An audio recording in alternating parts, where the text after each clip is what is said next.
성도의 정체성과 삶이라는 제목으로 함께 은혜를 나눕니다. 갈라디아서 이 4장이요, 저와 여러분의 정체성이 무엇인지, 또한 그 정체성에 따른 삶, 이것이 무엇인지를 계속해서 말씀합니다. 먼저 바울은 이 아브라함의 두 아들, 누구와 누구죠? 이스마엘과 이삭, 이 두 아들을 통해서 성도의 삶, 성도의 정체성을 이렇게 22절에 설명합니다.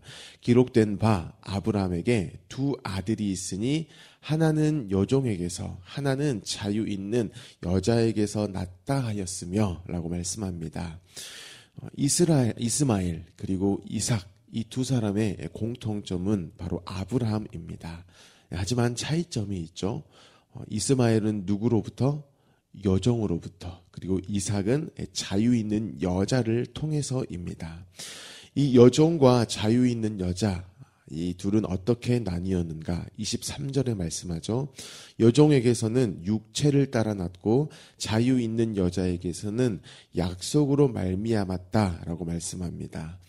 하나님의 약속의 시작, 이게 아브라함입니다. 이 아브라함은 같아요. 출발은 같습니다. 하지만 그 끝이 다릅니다. 여종을 통해 육체를 따라 난 것은 이스마엘입니다.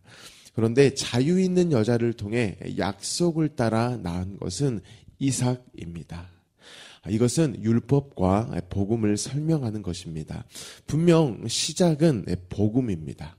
하나님이 아브라함에게 오셔가지고 내가 너에게 아들을 줄게 라고 말씀하셨습니다. 하나님이 말씀을 하셨어요.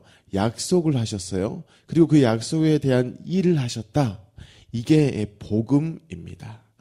복음을 예수님으로도 설명하지만 더욱더 쉽게, 더욱더 또 명료하게 설명하는 것은 하나님이 약속하셨고 약속하신 대로의 일을 하셨다라는 것입니다.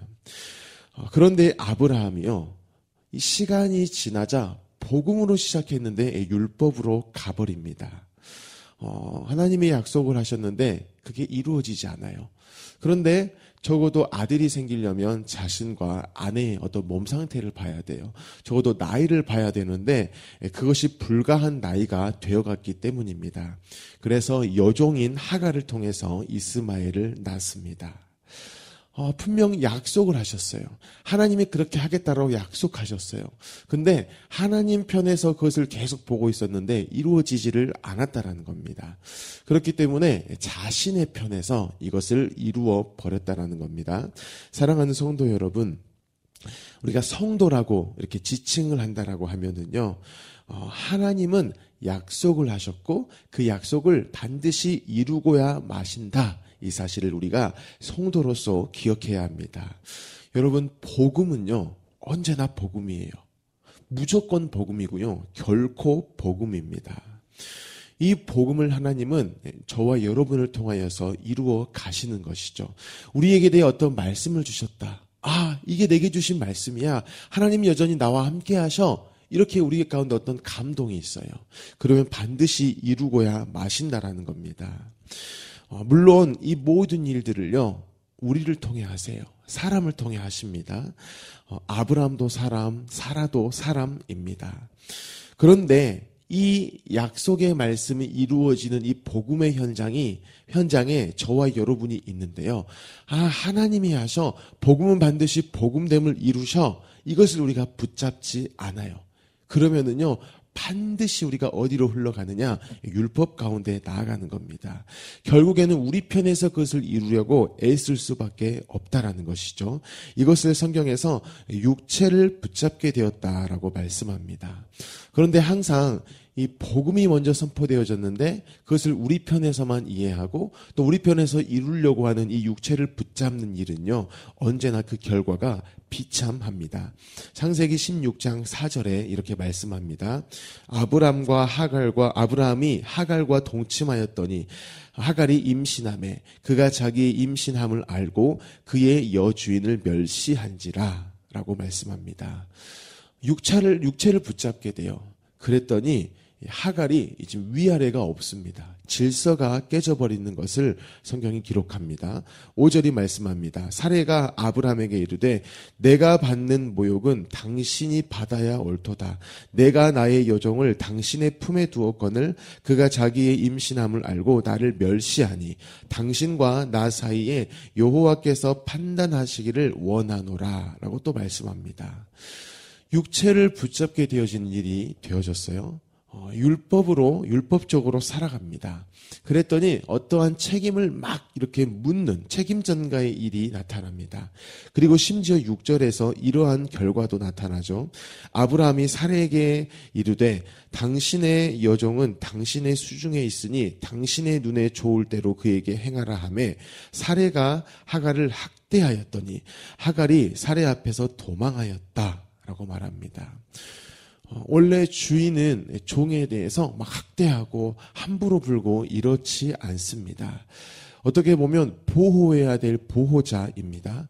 그런데 이 육체를 붙잡게 되어지니까요, 방관자가 되어집니다. 이 부분을 갈라디아서 5장에서 말씀합니다. 19절부터입니다. 육체의 일은 분명하니 음행, 더러운 것, 호색, 우상숭배, 주술, 원수 맺는 것, 분쟁, 시기, 분냄, 당짓는 것, 분열함과 이단, 투기와 술취함, 방탕함과 또 그와 같은 것들이라.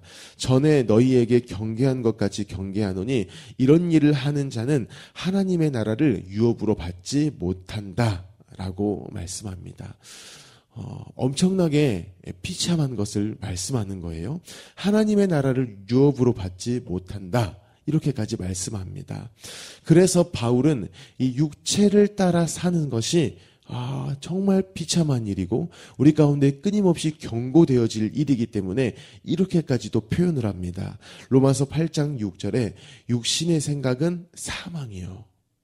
육신의 생각은 사망이요입니다. 아브라함이 이 하갈을 통해서 아들을 낳았다, 이스마엘을 낳았다. 이거는요. 아이고 그냥 실수했네. 이 정도로 넘길 수 없다라는 겁니다. 실수가 아니고요. 사망이다라고까지 성경은 말씀합니다. 실제로 하갈은요. 사라에게 대해서 끊임없이 사망의 일들을 줘버렸다라는 것이죠. 또 훗날 보면 이스마엘도요. 이삭에게 대해서 괴롭게 하는 이 죽음을 주는 것을 볼 수 있습니다. 그렇다면 성도된 저와 여러분은 어떻게 해야 할까요? 육신의 생각은 사망인 것, 이게 우리의 인생 현실입니다. 복음을 그 순간 붙잡지 않으면, 예수 그리스도께 집중하지 않으면 육신의 생각이 나올 수밖에 없는 우리의 현실인데 어떻게 해야 하는가? 8장 6절이 답을 하고 있죠. 육신의 생각은 사망이요 영의 생각은 생명과 평안이니라. 아멘. 네, 영의 생각을 하는 거예요. 다시 하나님의 약속을 우리가 생각해 보는 겁니다. 99세의 아브라함과 89세의 사라예요. 불가능이죠. 그런데 그 불가능한 조건 가운데에서도 약속하신 것을 이루고야 마신다. 하나님은 그것을 꼭 이루신다. 이 하나님께 대해 우리가 끊임없이 생각을 해야 하는 겁니다. 이때에 우리 가운데 오게 되어지는 것이 생명이고요, 평안입니다. 의심이 들 수 있어요. 아이고 하나님 생각했다고 해서 이런 불안이 평안이 되고 죽음이 생명이 됩니까?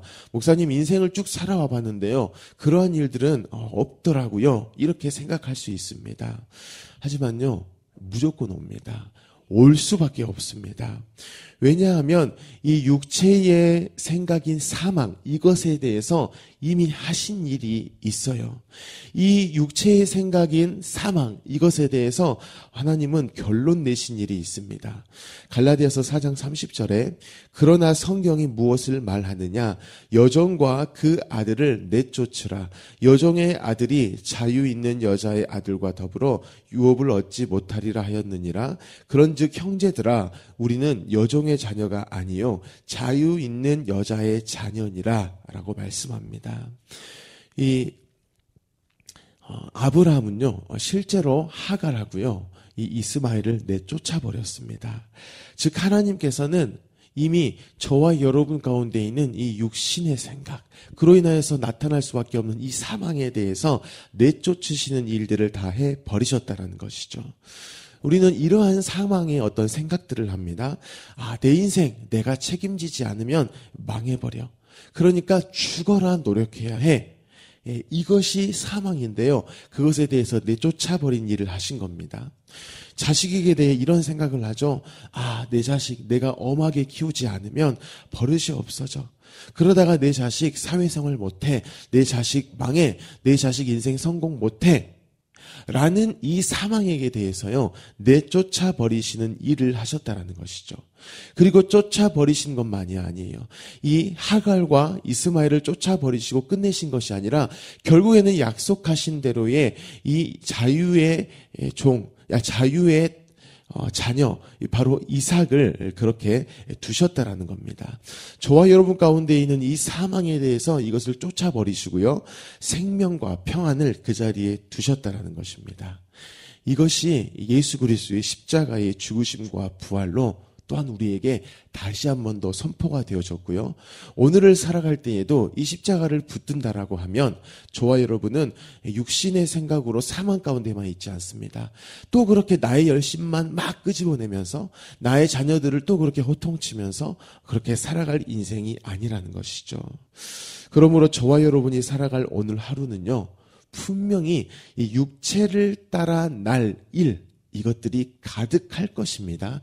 하지만 그것만이 있지 않다라는 것이죠.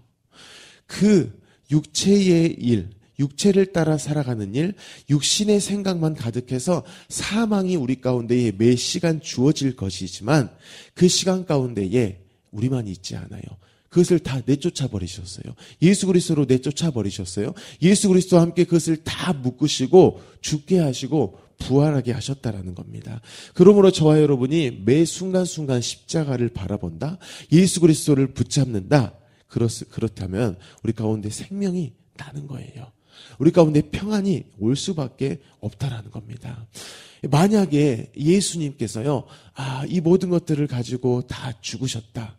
그런데 정말 나중에 예수님이 부활하신다라고 해서 이 성경 말씀에서 부활이 아직 안 이루어졌다라고 하면 저와 여러분은 예수 믿을 필요 없습니다. 십자가 붙들 필요도 없어요. 그냥 그 늘 사망 가운데서 허덕이면서 아이고 언제쯤 이것이 다 우리 가운데 평안이 될까, 생명이 될까, 이렇게 고민해도 되는데요. 이미 예수 그리스도의 십자가의 죽으심과 부활은 어떻게 됐죠?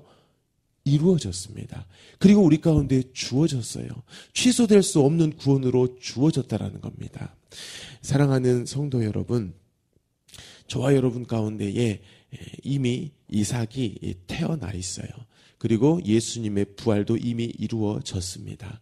그리고 오늘 하루 2월 10일을 주셨다. 그것은 너희 인생은 내쫓임 당한 그런 어떤 죽음의 일, 그것만 또 있어서 또 너희가 겨우 애써야 다음 날이 오는 게 아니라 이미 내가 그것을 이루었고, 그래서 신실해서 그것이 어느 정도의 신실함인지 알게 하려고 오늘을 줬다. 너의 가정과 학교와 직장과 이 도시 가운데에 그 부활의 일들이 여전해. 복음은 여전히 복음이야. 그것을 알게 하려고 주신 것을 기억하시면서 오늘 하루를 살아내는 저와 여러분이 되어지길 예수님의 이름으로 축복합니다. 아멘. 우리 주신 말씀을 가지고 함께 기도합니다.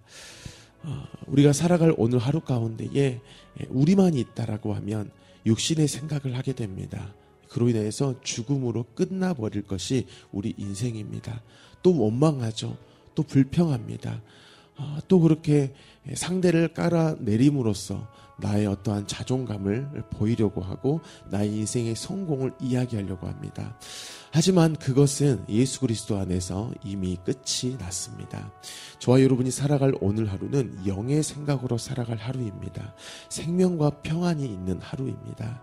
하나님, 우리가 오늘 하루를 살아갈 때에 영의 생각을 하게 하십시오. 하나님의 약속을 생각하게 하십시오. 복음이 여전히 우리 삶 가운데 일한다는 것을 알고 그 예수 그리스도만 붙잡고 살아가게 하여 주옵소서라고 기도하시길 바랍니다. 우리 용복마을을 위해 기도하실 때에 우리 영목마을 마을장님과 순장님들 또 순원분들을 위해 기도하시고요. 우리 성도님들의 가정을 위해서도 기도하시기 바랍니다. 우리 담임 목사님의 가정 건강과 성령의 충만함을 위해 기도하시고 우리 나라를 위해 민족을 위하여서도 기도하시기 바랍니다. 우리 튀르키예의 임순택 선교사님을 위해 견면중앙교회 이기룡 목사님을 위해 그리고 우리 광신대학교를 위해서도 기도하시기 바랍니다. 우리 모든 기도 제목을 가지고 함께 기도합니다. 살아계신 하나님 아버지 감사합니다. 하나님 성도의 정체성과 생애에 대해서 말씀하시니 감사합니다. 복음이 여전히 그렇게 일하시는 인생 우리 인생